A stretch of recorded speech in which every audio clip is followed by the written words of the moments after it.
رب سے استغفار کریں، بے شک وہ بڑا معاف کرنے والا ہے۔ وہ تم پر آسمان سے خوب بارشیں برسائے گا اور تمہیں مال اور اولاد سے مدد کرے گا، تمہارے لیے باغ پیدا کرے گا اور تمہارے لیے نہریں جاری کر دے گا۔ تو تمہیں کیا ہو گیا ہے کہ اللہ کے لیے تم کسی وقار کی توقع نہیں رکھتے؟ ہر طرح کی حمد و ثنا اللہ جل شانہ کے لیے، درود و سلام نبی کریم صلی اللہ علیہ وآلہ وسلم کی ذات اقدس پر، جو رحمت للعالمین رہبر کی تفصیل قابل ہے۔ اللہ تعالیٰ کا بڑا احسان ہے کہ اللہ تعالیٰ نے اس مصروفیت کے دور میں ہمیں اپنے دین کے لیے چن لیا اور چند لمحات بیٹھ کر قرآن اور حدیث کی روشنی میں قرآن سے ہم سبق حاصل کرتے ہیں۔ یہ اللہ کا بڑا احسان ہے۔ آج سورہ نور کی روشنی میں استغفار کی برکات، فیوز و برکات، اہمیت جاننے کی کوشش کریں گے۔ یہ جس مقام سے میں نے سورہ نور کی تلاوت کی ہے، آیت نمبر 13 سے لے کر 14، 15، 16 اور 17 تک، اس کی جو آخری آیت ہے، پہلے اس کو ہم تھوڑا سا دیکھ لیتے ہیں کہ اللہ تعالیٰ نے حیرانگی کا اظہار کیا کہ اللہ تمام تر اپنی رحمتیں عطا کرنے کے بعد حیرانگی کا اظہار کرتے ہیں کہ تمہیں کیا ہو گیا ہے، مالکم لا ترجون للہ وقارا، کہ تمہیں کیا ہو گیا ہے کہ تم اللہ کے وقار کی طرف نہیں آتے، رجوع نہیں کرتے۔ کتنی حیران کن بات ہے۔ پیچھے جو انعامات ہیں وہ اللہ نے گنوائے ہیں، استغفار کی برکات، توبہ کی برکات، اللہ سے معافی مانگنے کے برکات۔ اللہ تعالیٰ یہ چاہتے ہیں کہ جو میرا بندہ ہے وہ جب گناہ کر لیتا ہے تو وہ میری طرف لوٹے، مجھ سے مانگے، مجھ سے معافی مانگے، رجوع کرے۔ وہ شخص اللہ کو بہت پسند ہے، بلکہ ان لوگوں سے بھی زیادہ کہ جو ایک کسی جگہ پر بیٹھ کے صرف اللہ اللہ کر رہے ہیں لیکن وہ دنیا داری میں نہیں پڑتے۔ اس سے زیادہ اللہ ان لوگوں کو پسند کرتا ہے کہ جو اللہ کے دین کے لیے نکلتے ہیں، اگر ان سے کہیں غلطی سرزد ہو جاتی ہے، سستی ہو جاتی ہے، تو وہ فوراً اللہ کی طرف رجوع کرتے ہیں۔ ایسے بندے اللہ کو بہت پیارے ہیں۔ نبی کریم صلی اللہ علیہ وآلہ وسلم نے فرمایا کہ میرے دل پر بھی حجاب آ جاتا ہے، پردہ آ جاتا ہے، تو پھر میں دن میں 70 مرتبہ استغفار کرتا ہوں۔ حالانکہ نبی علیہ السلام وہ براہ راست اللہ کے کنٹرول میں ہوتے ہیں، اس کے باوجود وہ استغفار کسی دفعہ کرتے ہیں 70 کرتے ہیں۔ حدیث میں ہے کہ 100 دفعہ، بخاری حدیث ہے۔ اب اگر نبی علیہ السلام اپنے دل پر حجاب آنے کی وجہ سے، تو صحابہ نے حیرانی کا اظہار کیا تھا کہ یا رسول اللہ آپ کے دل پر بھی حجاب آ جاتا ہے؟ آپ صلی اللہ نے فرمایا کہ بالکل، اور پھر میں اس حجاب کو، اس پردے کو دور کرنے کے لیے دن میں 70 مرتبہ استغفار کرتا ہوں۔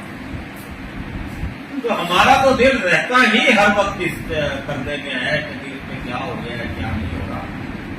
ہمیں تو پھر اس سے زیادہ، اگر اس کو ملٹیپلائی کر دیں 10 سے تو ہمیں تو 700 مرتبہ استغفار کرنی چاہیے ایک دن کے اندر. اور پھر اگر ہم ان کو تاریخ اسلام کی روشنی میں دیکھیں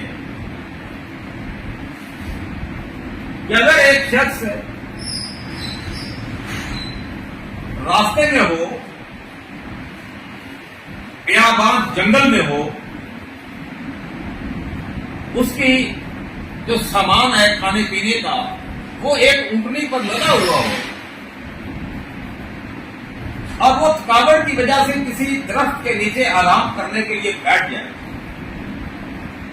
اور جب اس کی آنکھ کھلے تو وہ جانور بمائے ساز و سامان، پانی، کھانا غائب ہو جائے، آپ بتائیں کہ اس کے دل پر کیا گزرے گا؟ اس کو سوائے موت کے اور کوئی نظر نہیں آئے گا، وہ کبھی ادھر بھاگے گا، کبھی ادھر بھاگے گا، اور ساتھ ساتھ استغفر اللہ من کل ذنب واتوب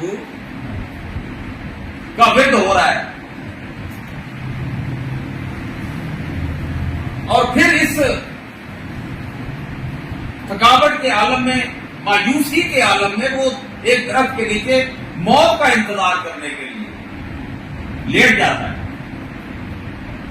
آنکھ اس کی کیا لگنی تھی اس خوف سے کہ جب اس کو یہ یقین ہو چلا تھا کہ اب میں نے اس بیابان جنگل میں مر جانا ہے، بھوکا پیاسا، آگے جاتا ہوں تو تب بھی نہیں پہنچ پاتا، پیچھے جاتا ہوں تو تب بھی نہیں پہنچ پاتا، تو لہذا وہ آنکھیں بند کر کے لیٹ گیا. لیکن جب آنکھ کھول کر دیکھا اس کے سامنے وہ سارا سامان، جانور بمائے سامان کے آ گیا. اب اس کی خوشی کا عالم کیا ہوگا؟ وہ کیا کر رہا تھا پیچھے؟ وہ استغفار کر رہا تھا، اور اس استغفار کے نتیجے میں کہ جب اللہ نے یہ فرمایا ہے کہ اگر تم استغفار کرو گے تو اللہ تمہاری مدد کرے گا، اور مدد کس سے کرے گا؟ اور ایک ایک لفظ اللہ نے یہ گنائی ہے کہ مال سے کرے گا، اور اولاد سے کرے گا، انہار سے کرے گا، آسمان سے رحمت کی بارش برسا کر کرے گا. کس کی وجہ سے؟ استغفار کی وجہ سے.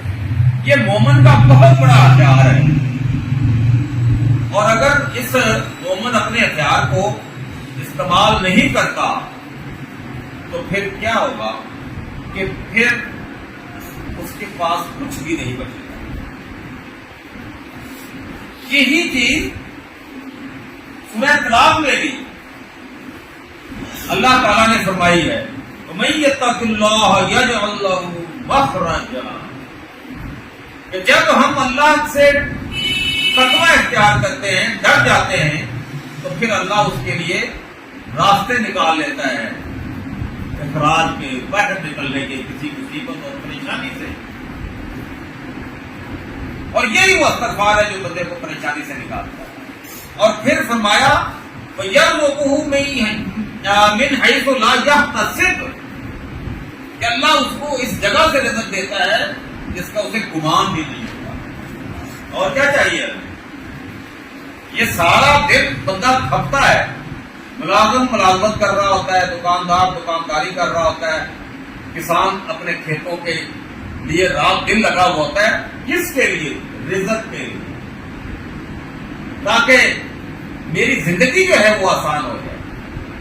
اور اللہ کا یہ وعدہ ہے کہ اگر تم مجھ سے ڈر جاؤ گے، تقوی اختیار کرو گے، اس سے استغفار کرو گے، مجھ سے معافیاں مانگو گے، تو میں آپ کا وَيَرْزُقُهُ مِنْ حَيْثُ لَا يَحْتَسِبُ، یہ لا يحتسب کا جو لفظ ہے نا، یہ ہماری ساری چیزوں، کوشش، یہ وہ، اللہ کہتا ہے کہ میں وہاں سے تمہیں رزق دوں گا جس کا تمہیں گمان بھی نہیں. اب جس کا گمان ہی ہمیں نہیں ہے، اللہ تو وعدہ کر رہا ہے کہ میں آپ کو وہاں سے رزق دوں گا. وَمَن يَتَوَكَّلْ عَلَى اللَّهِ فَهُوَ حَسْبُهُ، اور پھر جو اللہ پہ توکل کرتا ہے اللہ اس کے لیے کافی ہوتا ہے. کتنے انعامات ہیں. ایک عالم دین کی بات سن رہا تھا، اس نے ایک ڈاکٹر کا نام لیا، اور وہ جو ڈاکٹر تھا وہ کہیں جا رہا تھا کسی بڑے سے میٹنگ میں،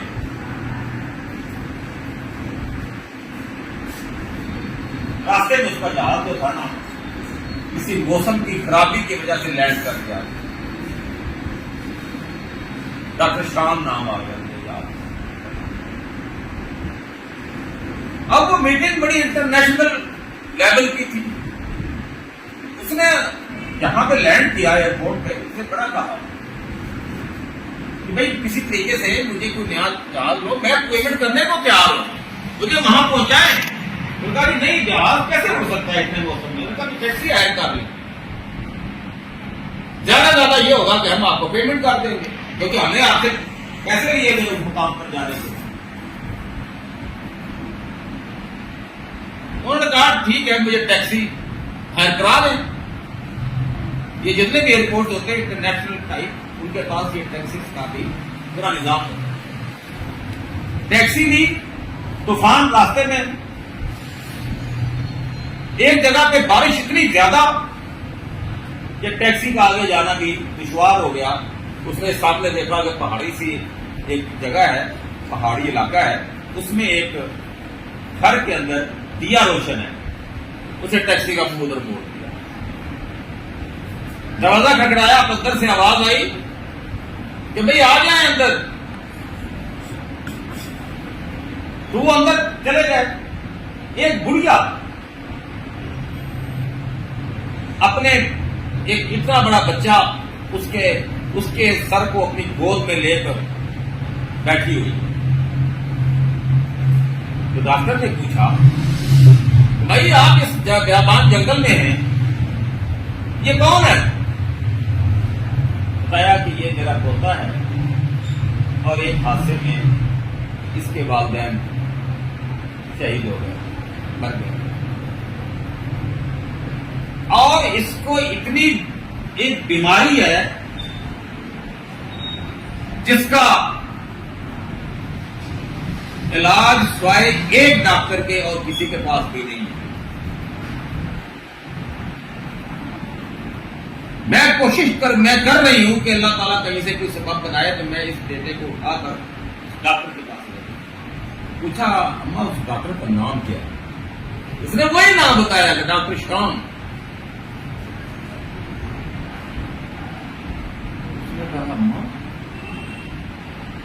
آپ کیا اللہ سے کیا مانگتی تھی؟ اللہ اکبر، کہنے لگی کہ میں اللہ کے سے ہر وقت استغفار کرتی تھی اور یہ دعا مانگتی تھی کہ یا اللہ تو سبب بنا کہ میں اپنے اس پوتے کو لے کر وہاں چلی جاؤں۔ تو کہنے لگا اماں تیری دعاؤں نے اللہ کے عرش کو ہلا دیا، اور تیرے لیے سارا نظام جو تھا وہ الٹ پلٹ کر کے اس ڈاکٹر کو تیرے گھر تک پہنچا دیا اس موسم کے اندر۔ میں ہی ڈاکٹر شام ہوں۔ اس بچے اور تیری دعاؤں کی وجہ سے میرا جہاز خراب ہوا، پھر میں نے ٹیکسی لی، موسم نے آگے نہیں جانے دیا، فقط تیری ان دعاؤں کی وجہ سے اور ان استغفار کی وجہ سے تو میں آج تیرے سامنے بیٹھا ہوا۔ یہ جو آپ پڑھتے ہیں نا تو وَيَرْزُقُهُ مِنْ حَيْثُ لَا يَحْتَسِبُ وَمَن يَتَوَكَّلْ عَلَى اللَّهِ فَهُوَ حَسْبُهُ، کہ جو اللہ پر توکل کرتا ہے اللہ اس کے لیے کافی ہو جاتا ہے۔ اور یاد جس کے لیے اللہ کافی ہو جائے وہ یہ بتائیں اس کو اور کس چیز کی ضرورت ہے؟ اور اللہ نے یہ ساری چیزیں کہنے کے بعد جو آخری جملہ اللہ نے فرمایا ہے نا جس میں کہ بھی تمہیں ہر چیز کا پتہ چل گیا ہے کہ استغفار کرنے سے آسمان سے بارشیں برسیں گی رحمت کی، تمہارے اللہ تعالیٰ تمہیں بغاوت عطا کرے گا، اللہ تمہاری مدد کرے گا، تمہیں اولاد عطا کرے گا۔ تو پھر اللہ فرماتے ہیں اور پھر تمہیں ہو کیا گیا ہے؟ مالکم لا ترجون للہ وقارا، کہ تمہیں ہو کیا گیا ہے کہ تم اللہ کی طرف آتے ہی نہیں ہو؟ اس کا کیا مطلب ہے؟ کہ تمہاری سینس کام نہیں کرتی؟ کیا تمہاری عقل کام نہیں کرتی؟ یہ سارا کچھ ہونے کے باوجود تم کیوں نہیں اللہ کی طرف پڑھتے؟ تم ادھر ادھر کیوں جاتے ہو؟ حسن بصری رحمت اللہ علیہ ایک دفعہ درس دے رہے تھے، تو درس کے دوران ایک آدمی آیا، کہنے لگا کہ امام صاحب مجھے میری فصل جو ہے نا اس کے لیے دعا کرے کہ اللہ تعالیٰ اس کو ہری بھری کر دے اور اس کی پیداوار زیادہ کر دے۔ تو آپ نے کہا استغفار کیا ہے۔ یہ سند کے ساتھ واقعہ قرآن پاک کی تفسیر جو ہے نا اس کے اندر موجود ہے۔ تو پھر کوئی ٹائم گزرا ہوگا، ایک آدمی اور آیا، کہنے لگا امام صاحب اللہ سے دعا کرے کہ اللہ تعالیٰ مجھے اولاد سے نوازے۔